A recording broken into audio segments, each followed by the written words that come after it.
السلام علیکم۔ آج ہم پھر آپ کے ساتھ شاگرد رشید عدیل احمد کے کچھ سوالات کے ساتھ حاضر ہیں۔ جی عدیل، آج آپ کس موضوع پہ سوال کریں گے؟ السلام علیکم سر۔ سر ہمارا موضوع جو ہے ابھی تک قرآن مجید کو سمجھنے کے گرد ہی وہ گھوم رہا ہے۔ ہم نے پچھلی دو جو نشستیں ہماری گزری ہیں اس کے اندر ہم نے چنندہ باتیں کی، جیسے کہ قرآن کا مقصد کیا ہے، قرآن کس طرح سمجھا جائے۔ مگر آج میرا خیال ہے کہ ہم تھوڑا قرآن کی کچھ آیات کے اوپر بات کی جائے کہ جب ہم ان آیات کو پڑھتے ہیں تو ان کو پڑھنے سے ہمارے اندر کچھ سوالات پیدا ہوتے ہیں، جو کہ میرے خیال سے بہت بنیادی سوالات ہیں۔ جب بھی ہم قرآن کی طرف جاتے ہیں تو وہ ایک انسان کے ذہن میں آتے ہیں۔ جیسے جب ہم نے قرآن پڑھنا شروع کیا تو یہ سوال تو بہت زیادہ ذہن میں آنا شروع ہوا کہ ایک طرف اللہ تعالیٰ نے ہمیں آزادی دی ہے کہ ہم اپنی خود مختاری سے اپنے تمام معاملات کریں، اپنے فیصلے لیں، مگر جیسے ہی ہم سورۃ البقرہ کی سٹارٹ کر لیتے ہیں تو وہیں سے ہمیں یہ بات شروع ہو جاتی ہے کہ میں ہی ہوں جو عزت بھی دیتا ہوں، میں ہی وہ ذلت بھی دیتا ہوں۔ آگے سورۃ النحل میں چلا جائیں تو وہاں ہمیں پتہ چلتا ہے کہ ہدایت کی بات بھی ہو جاتی ہے، یہ اللہ تعالیٰ کہہ رہے ہیں کہ میں ہی ہوں جو ہدایت دینے والا ہے اور جو گمراہ کرنے والا بھی ہے۔ تو اس میں بڑا ایک انسان کنفیوز ہو جاتا ہے کہ اگر سب کچھ اللہ تعالیٰ کی ذات فیصلہ کر کے بیٹھی ہے کہ ہم نے یہی کرنا ہے، تو پھر اس امتحان کا کیا مقصد، پھر اس قرآن کا کیا مقصد، یا پھر وہ ہماری جو ول پاور تھی اس کا پھر کیا مقصد ہوتا ہے؟ دیکھیے، اس میں کم سے کم دو پہلو ہیں،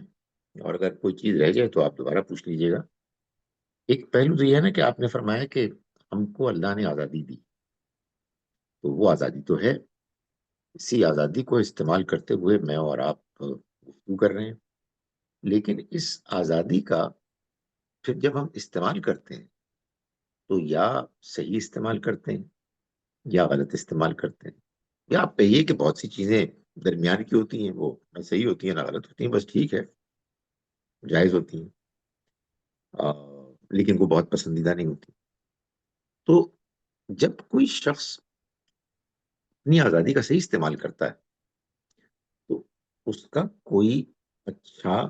مثبت نتیجہ نکلنا چاہیے نا، اور جب اس کا کوئی غلط استعمال کرتا ہے تو اس کا کوئی برا نتیجہ نکلنا چاہیے۔ تو اگر اس نتیجے کو اللہ تعالیٰ یہ فرماتے ہیں کہ میں جس کو چاہتا ہوں عزت دیتا ہوں، جس کو چاہتا ہوں ذلت دیتا ہوں، تو یہ دونوں چیزیں آپس میں ٹکرا ہی نہیں، بلکہ انسان کی آزادی کے نتیجے میں وجود میں آنے والے عمل اور رویے کا فیصلہ ہے کہ جو اللہ تعالیٰ فرماتے ہیں کہ میں خود کرتا ہوں۔ اب دوسری بات کو لیجئے کہ اللہ تعالیٰ خود کرتا ہے، اس سے کیا مراد ہے؟ اللہ تعالیٰ ہدایت دیتا ہے جس کو چاہتا ہے، گمراہ کرتا ہے جس کو چاہتا ہے، عزت دیتا ہے جس کو چاہتا ہے، رسوا کرتا ہے جس کو چاہتا ہے۔ اس سے مراد یہ ہے کہ اللہ نے اس دنیا کے نظام کو چلانے کے لیے کچھ اصول قوانین طے کیے ہوں، ان اصولوں کے مطابق ان کی روشنی میں وہ فیصلہ کرتا ہے، اور وہی فیصلہ کرتا ہے۔ میں یہ فیصلہ نہیں کرتا، آپ یہ فیصلہ نہیں کرتے، بلکہ حد یہ ہے کہ اللہ کے پیغمبر بھی فیصلہ نہیں کرتے۔ چنانچہ قرآن مجید میں جب اللہ تعالیٰ یہ بات بیان فرماتے ہیں نبی اکرم صلی اللہ علیہ وسلم کو خطاب کر کے کہ اِنَّکَ لَا تَهْدِی مَنْ أَحْبَبْتَ، آپ نہیں ہدایت دیتے جس کو آپ چاہتے ہیں، بلکہ وَلَٰكِنَّ اللَّهَ يَهْدِی مَن يَشَاءُ، اللہ ہے کہ جو ہدایت دیتا ہے جس کو وہ چاہتا ہے، آپ نہیں ہدایت دے سکتے۔ کیوں؟ وَهُوَ أَعْلَمُ بِالْمُهْتَدِينَ، وہ خوب جانتا ہے کہ ہدایت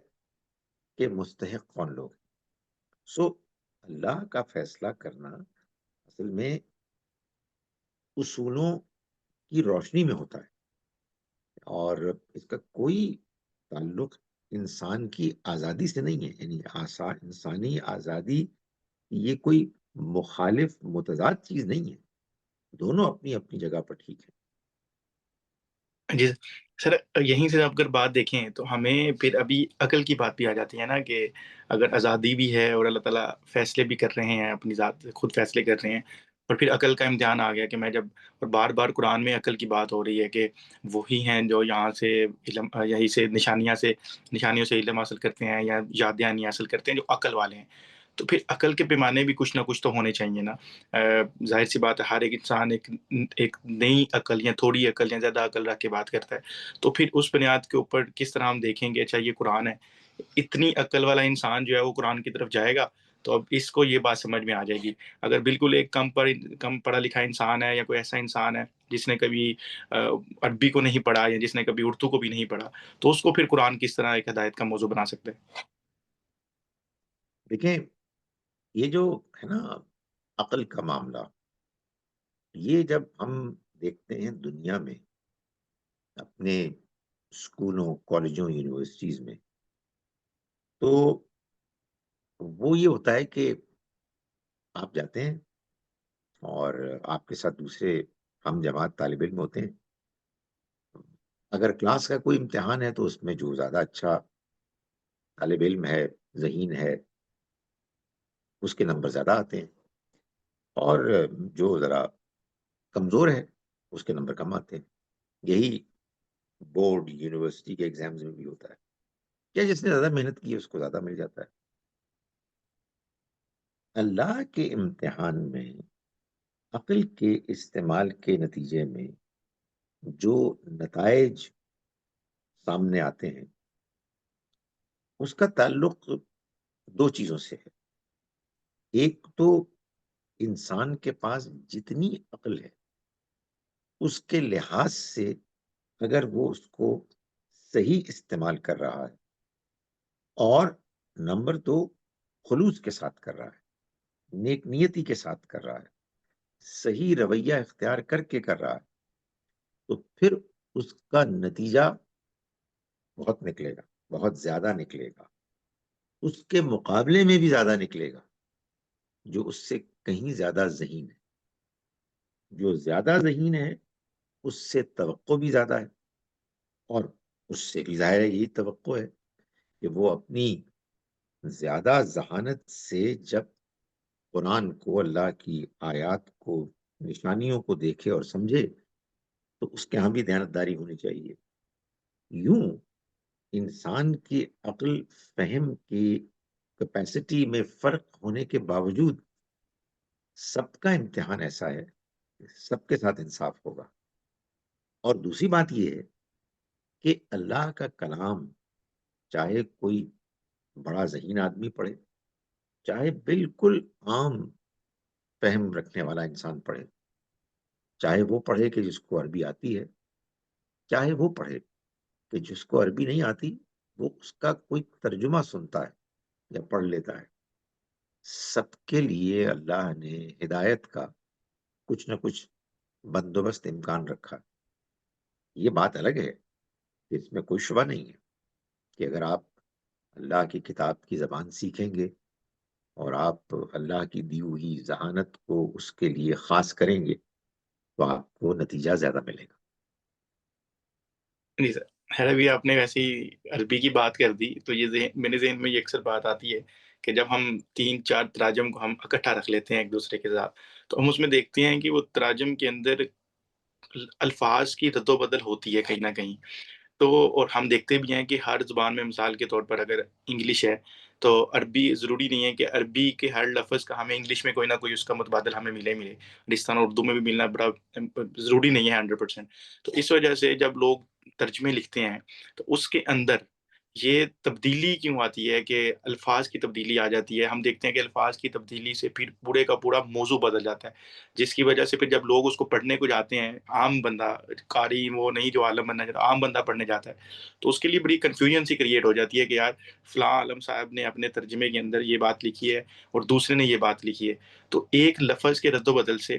پورے کا پورا موضوع بھی بدل جاتا ہوتا ہے. تو اس چیز کو ہم پھر کس طرح دیکھیں, یا پھر آپ کوئی ایسا ترجمہ اگر آپ نے کبھی پڑھا ہو کہ اس ترجمے کو ہم پڑھیں تو اس کے اندر ہمیں قریب چیز عربی کے قریب مل جاتی ہے. دیکھیے میں جب کوئی آپ کو ترجمہ سجیسٹ کروں گا تو وہ تو میری اوپینین ہوگی. میری اوپینین اگر آپ پوچھنا چاہتے ہیں تو میں بہت ہی اپنے محدود مطالعے کی روشنی میں بتا رہا ہوں کہ جو ترجمہ استاد جاوید احمد غامدی صاحب نے کیا ہے البیان میں, وہ اس لحاظ سے بہترین ترجمہ ہے کہ اس میں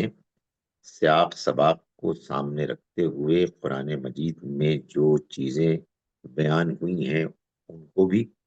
اور جو اگرچہ کے بیان نہیں ہوئی لیکن وہ اتنی ہی واضح ہیں کہ وہ مطلوب ہیں کہ ان کو سمجھا جائے، جتنے کی بیان کی گئی باتیں ہیں جو مطلوب ہیں ان کو بھی انہوں نے بیان کیا ہے۔ تو اس لحاظ سے ان کا ترجمہ مجھے اب تک کے تراجم میں سب سے بہتر لگتا ہے، اگرچہ کہ ظاہر ہے کہ غلطی کی اور بہتری کی کے امکانات ہر جگہ موجود ہوتے ہیں۔ یہ اختلاف کیوں ہوتا ہے؟ اس کی کئی وجوہات۔ ظاہر ہے کہ ہر ترجمہ کرنے والے کا اپنا ایک پس منظر ہے، ایک اس کا قرآن مجید کی زبان کا فہم ہے، زبان ہی نہیں بلکہ قرآن کے علوم اور اس کے پس منظر کا فہم ہے، اور کچھ اس کے اپنی زبان کا، مثلا اگر آپ اردو میں دیکھ رہے ہیں تو اردو کے زبان پر کتنا عبور ہے، اور یہ بھی دیکھا جائے گا کہ کس زمانے کا ترجمہ ہے۔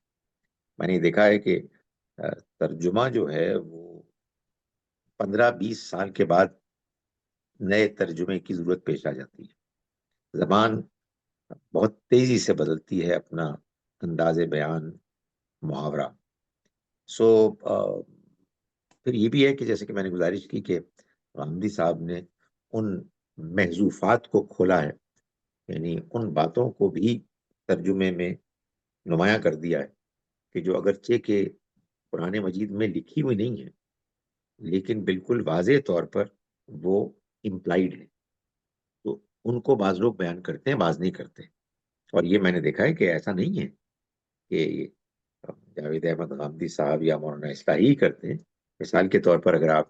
تقی عثمانی صاحب کا ترجمہ دیکھیں، اس میں انہوں نے بھی جا بجا بریکٹ میں ان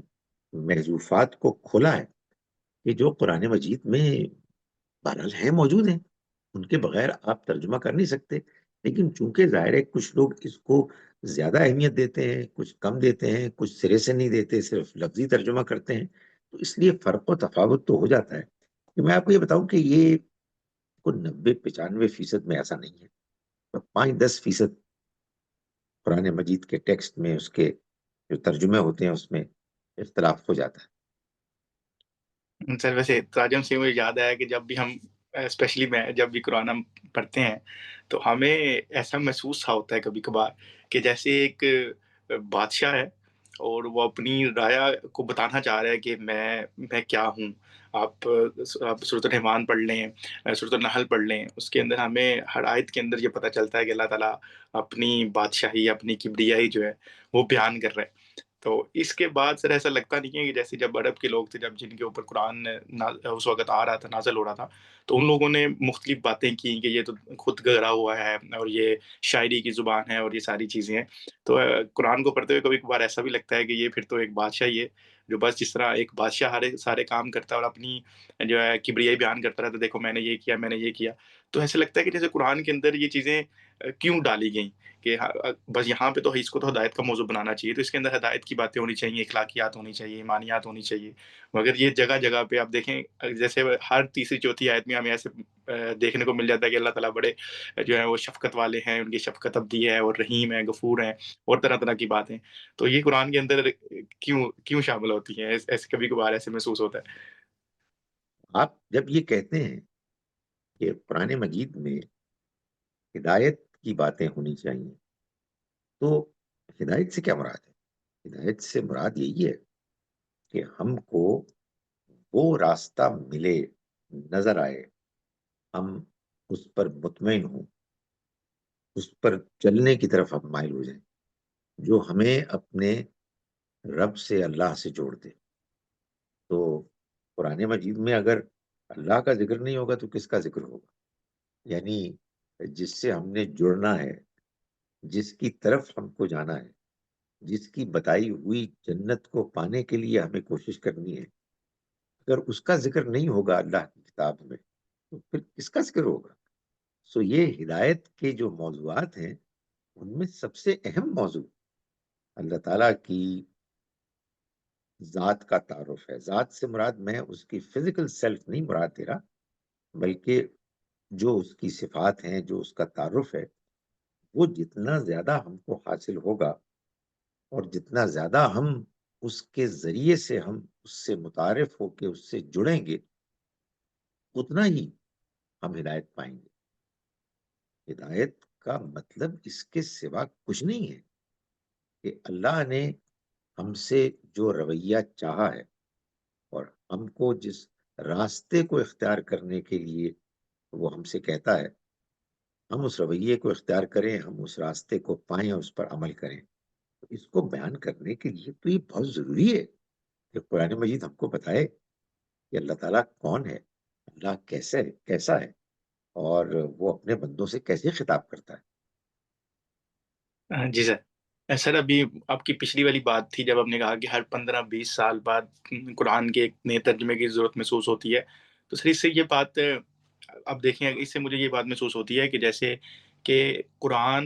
کا جو ترجمہ ہے وہ کلچرل بائزڈ ہو جاتا ہے،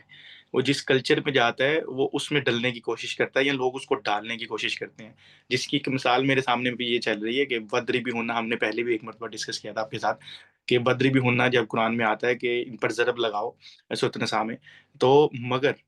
جو ویسٹرن ہم جب ان کی انگلش کی ہم وہاں پہ ٹرانسلیشن اس کو پڑھتے ہیں تو وہاں پہ اس کا مطلب وہ مارنا نہیں ڈالتے، کیونکہ وہاں پہ ڈومیسٹک وائلنس اور ان چیزوں کے اوپر کیونکہ بات کی جاتی ہے تو وہ سمجھتے ہیں کہ یہاں پہ اس کا عورت کے اوپر مارنا نہیں ہے، یہاں پہ اس کا مطلب چھوڑ دینا یا کچھ اور بات ہے۔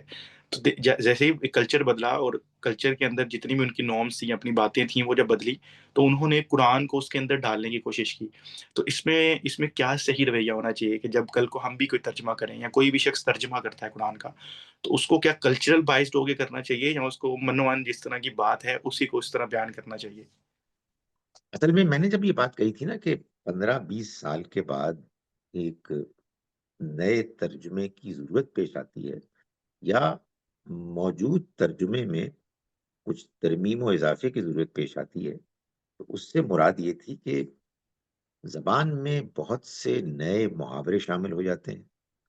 اور بعض محاورے ترک ہو جاتے ہیں۔ تو جب آپ ایک ترجمہ پڑھتے ہیں یا کوئی بھی عبارت پڑھتے ہیں،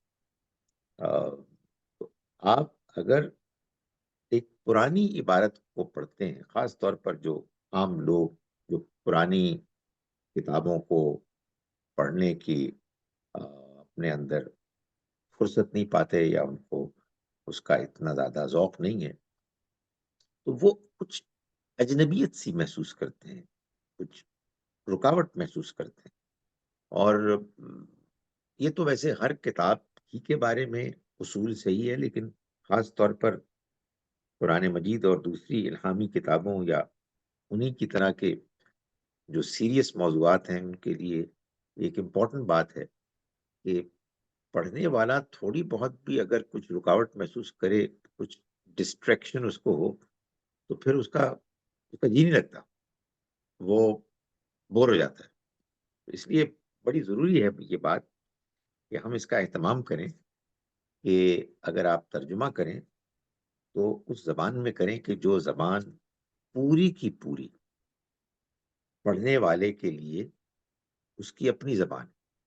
اس میں کوئی وہ اجنبیت محسوس نہ کرے۔ جو بات آپ کہہ رہے ہیں کہ ترجمہ جس پس منظر،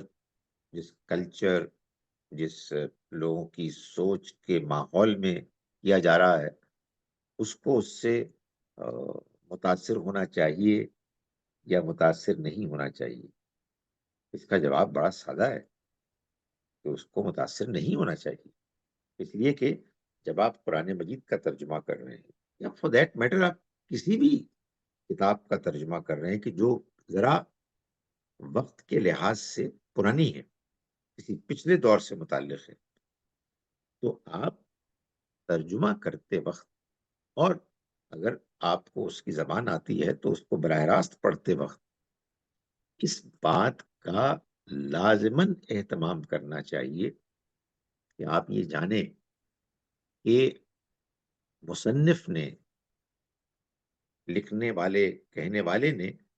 اصل میں جب یہ بات کہی، بیان کی یا نازل کی، اس سے مراد کیا تھی؟ یعنی کیا اس سے مراد 1400 سال بعد آنے والے معاشرے کی کسی پرابلم کو حل کرنا تھا، ان کی اپنی ذہنی سطح کے مطابق، جس سے پہلے دور کے قرآن کے مخاطب واقف ہی نہیں تھے، یا قرآن مجید نے جو بات بھی کہی وہ سب سے پہلی جو نسل تھی جس کو قرآن نے خطاب کیا ان سے متعلق تھی. اور ہم بھی آج اگر ترجمہ کریں گے تو اس ترجمے میں اسی بات کا لحاظ رکھیں گے کہ اللہ تعالیٰ نے اس موقع پر جن لوگوں کو خطاب کیا ان سے کیا بات کہی. ہر ترجمہ کرنے والے کو دیانتداری سے اسی بات کو جاننے اور اسٹیبلش کرنے کی ضرورت ہے. اس کے علاوہ وہ اپنی طرف سے اپنے خیالات، اپنے زمانے کے جو نئے نئے رجحانات ہیں ان کو قرآن کے ترجمے میں شامل نہیں کر سکتا. کوئی اس کو بات کہنی ہے وہ تفسیر میں گئے، حاشیے میں گئے. جی سر، ہماری کوشش تو تھی کہ آج ہم اس موضوع کو ختم کر دیں اور مزید سوالات اس کے اوپر نہ کریں، مگر مجھے لگتا ہے کہ آج کا ہمارا پورا پروگرام جو ہے وہ تراجم کے اوپر ہی گزر گیا کہ تراجم کس طرح ہونا چاہیے. تو انشاءاللہ مجھے امید ہے کہ اگلے پروگرام میں ہم قرآن کی کچھ آیات کے اوپر بات کریں گے کہ قرآن کی اس آیت کا مطلب کیا ہے، کیونکہ کچھ آیات ایسی ہیں جن کو ہم جب پڑھنے جاتے ہیں یا کچھ موضوعات ہیں قرآن کے اندر ان کو جب ہم پڑھتے ہیں تو ہم اس کو دیکھتے ہیں کہ ہماری امت کے اندر، ہماری قوم کے اندر ان کو لے کے مختلف رجحانات ہیں، مختلف تراجم کو لے کے، مختلف باتوں کو لے کے. تو ہم کوشش کریں گے اگلے پروگرام میں یا پھر ان آیات کے اوپر بات کریں کہ جو موضوع سخن بنی رہتی ہیں ہمارے معاشرے کے اندر. تو آج کے لیے سر اتنا ہی. بہت شکریہ.